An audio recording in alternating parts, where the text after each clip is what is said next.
Okay, carry on. I'll try to find another spot. Okay, all right. So the summary of verses 31 to 53.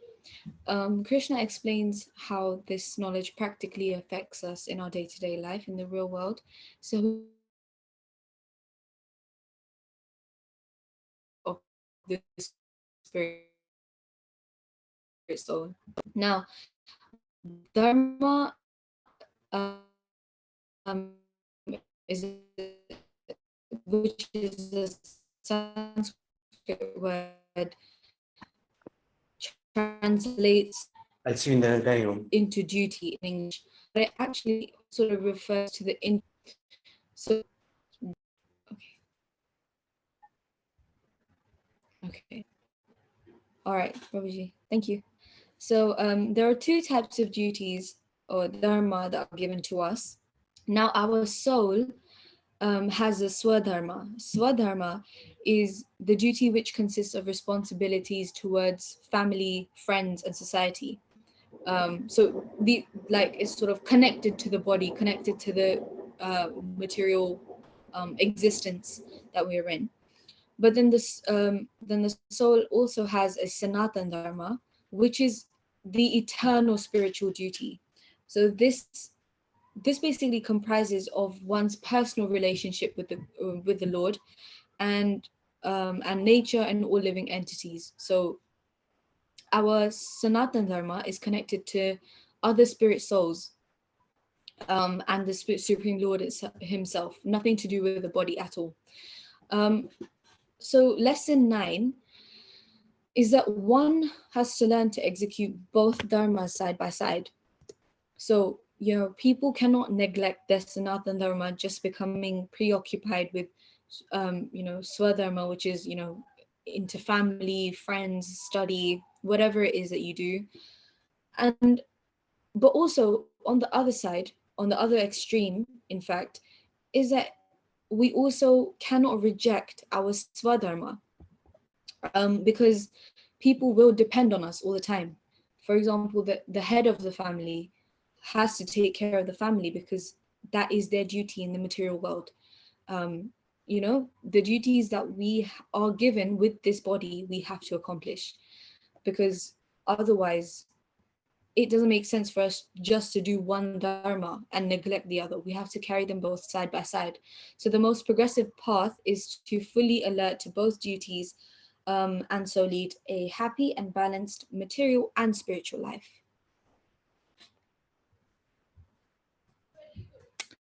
Can I have a volunteer to read these texts, please?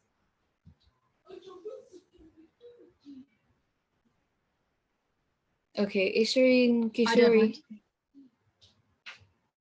Oh, who said I'll do it? Obi. Oh yeah, you can do it. That's fine.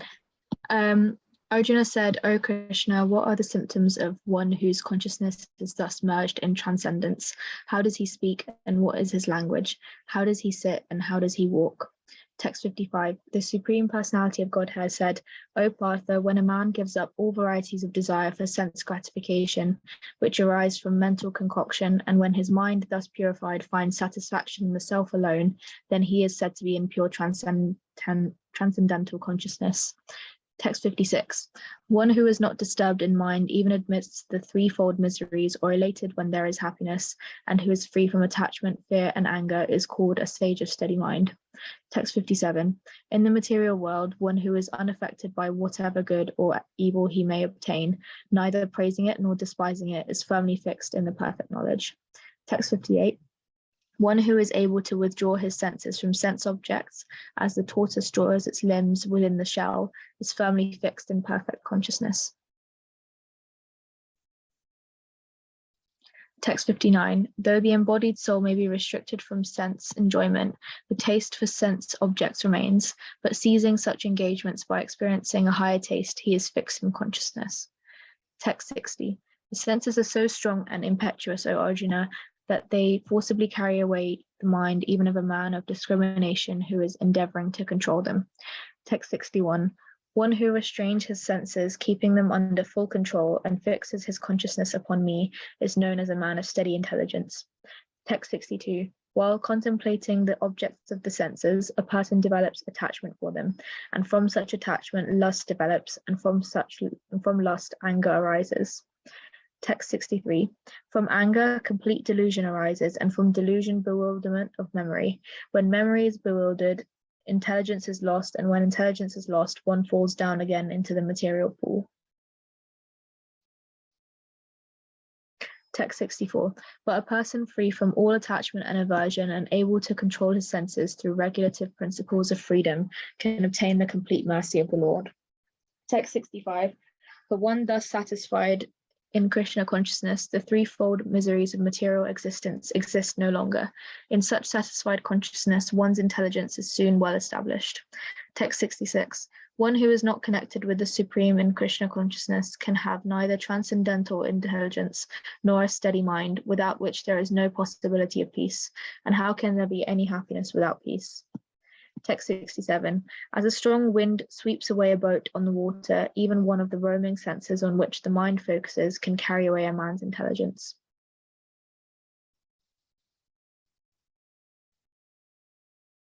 Text 68. Therefore, O mighty armed, one whose senses are restrained from, sorry, I can't see the bottom. One whose senses are restrained from their objects is certainly of steady intelligence. Text 69. What is night for all beings is the time of awakening for the self-controlled, and the time of awakening for all beings is night for the introspective sage. Text 70. A person who is not disturbed by the incessant flow of desires that enter like rivers into the ocean, which is ever being filled but is always still, can alone achieve peace, and not the man who strives to satisfy such desires. Text 71. A person who has given up all desires for sense gratification, who lives free from desires, who has given up all sense of proprietorship and is devoid of false ego, he alone can attain real peace. Text 72. That is the way of the spiritual and godly life, after attaining which a man is not bewildered.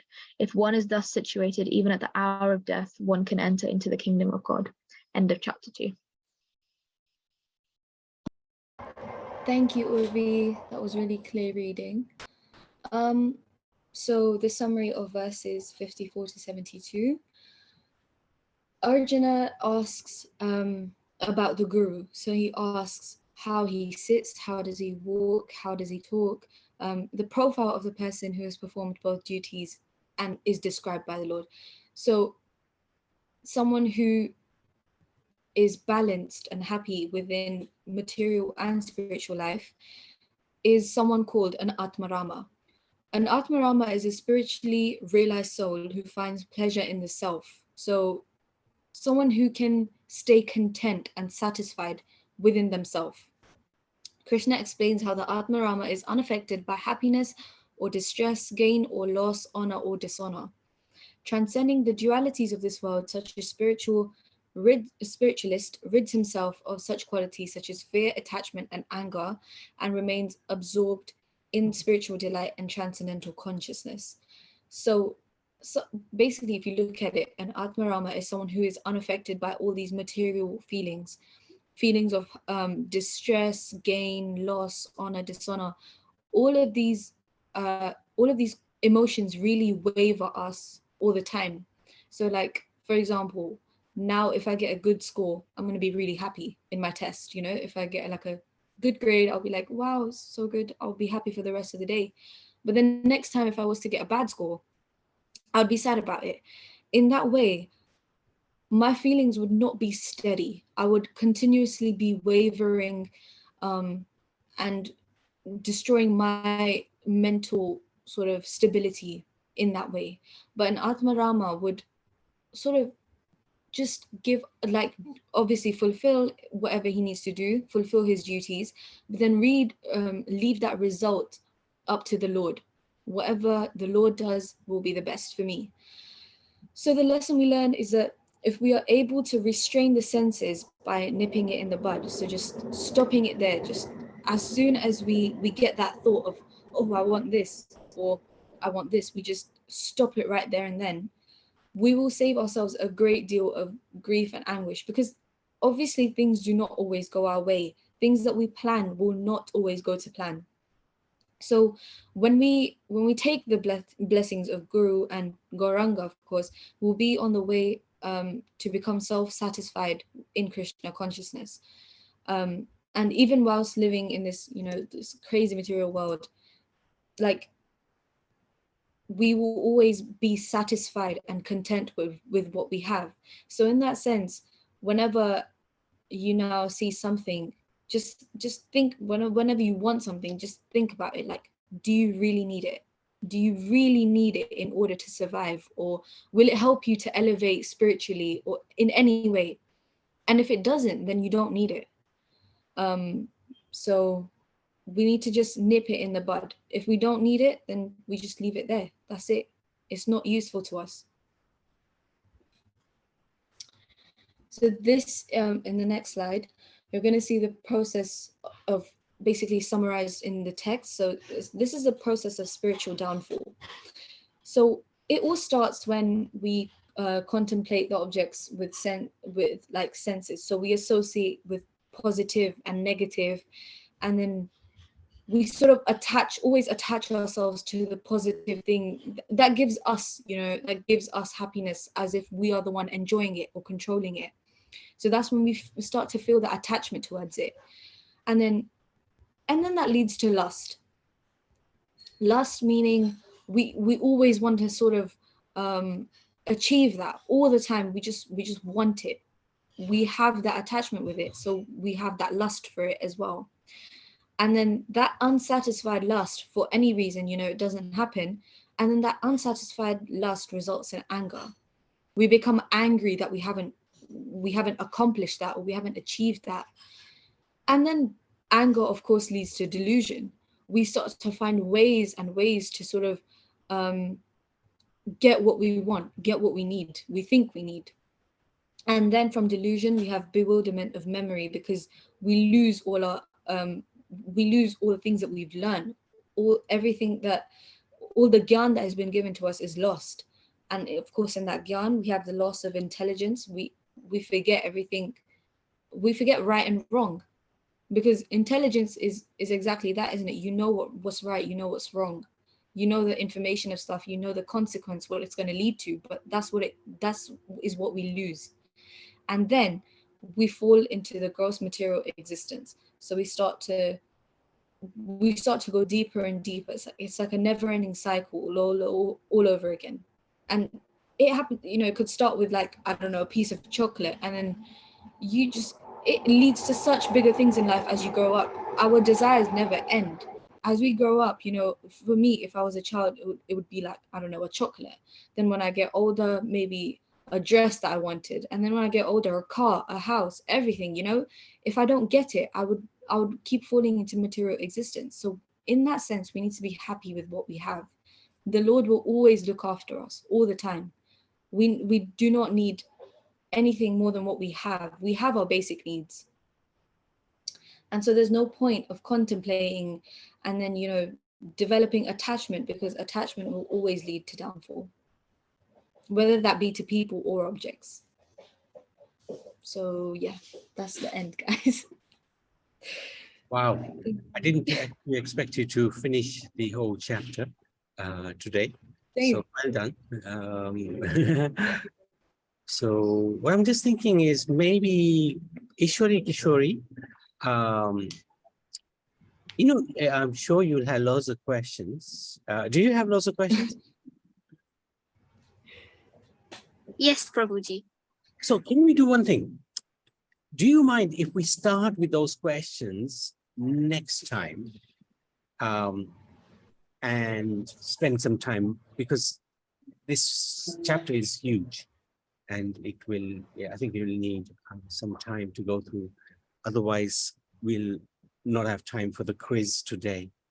Is that okay with you? You've written them down, right? Your questions. Yes, Prabhuji. Okay, so shall we do it that way, if you don't mind? I don't mind at all. Brilliant. So maybe you can share the link for the quiz and we can do that. And Pari, you can stop sharing the screen. But thank you, Pari, very well presented, especially this point about how we go Thank down. you, Prabhuji. You can go down with a bar of chocolate and it gets worse and worse and worse. Yeah. Just guess what?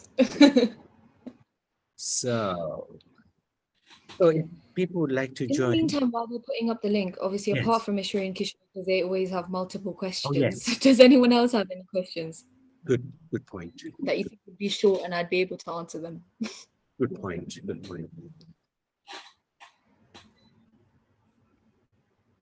So, You nobody can just unmute and ask straight away. yeah. If anybody It's has no any problem. questions, please do ask. It's quite a tough, challenging chapter. It summarizes the Gita. Very important chapter. Okay. So, Ishwari Kishori, have you put the link? Not yet.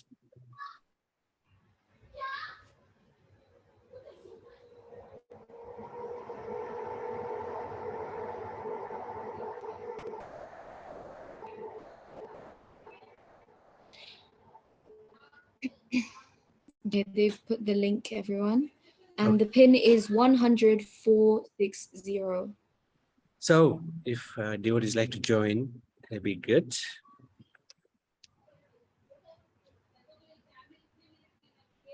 Should we share our screen? Yes, please. Wonderful.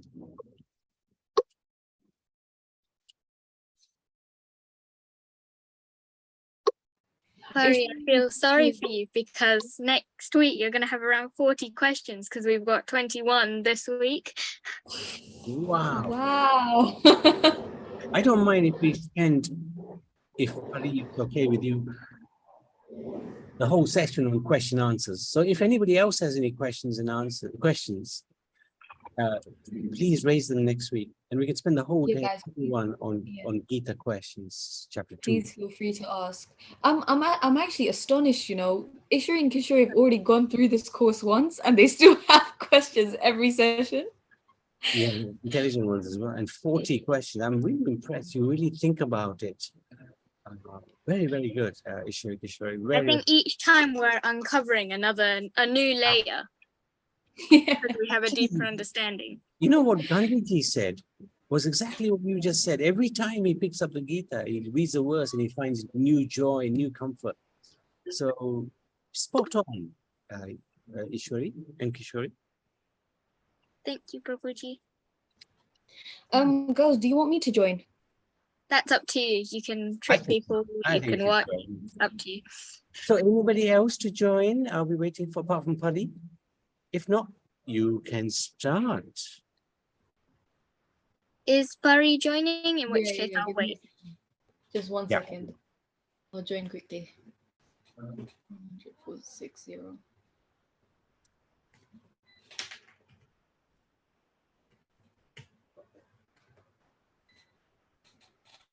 Am I there? Yes. Okay, are we waiting for anybody or should I start?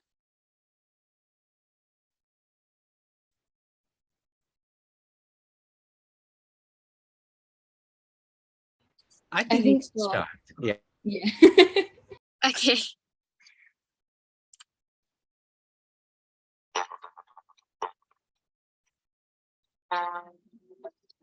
The first thing that Dhritarashtra said was an exclamation, a question, a poem, a rap.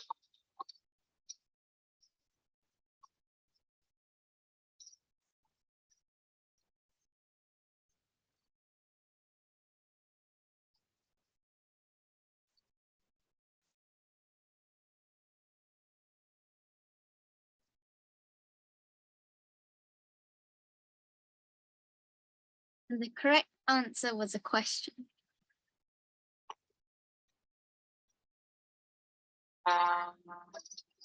True or false? The protection beam gives the Pandavas is limited.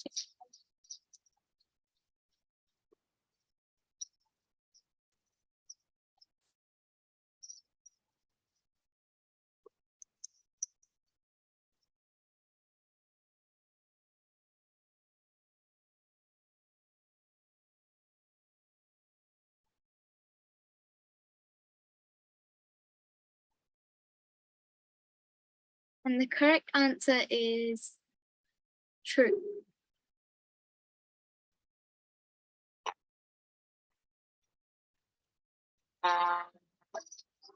Dhritarashtra asked Sanjaya to describe what was happening on the battlefield because Sanjaya got a boon from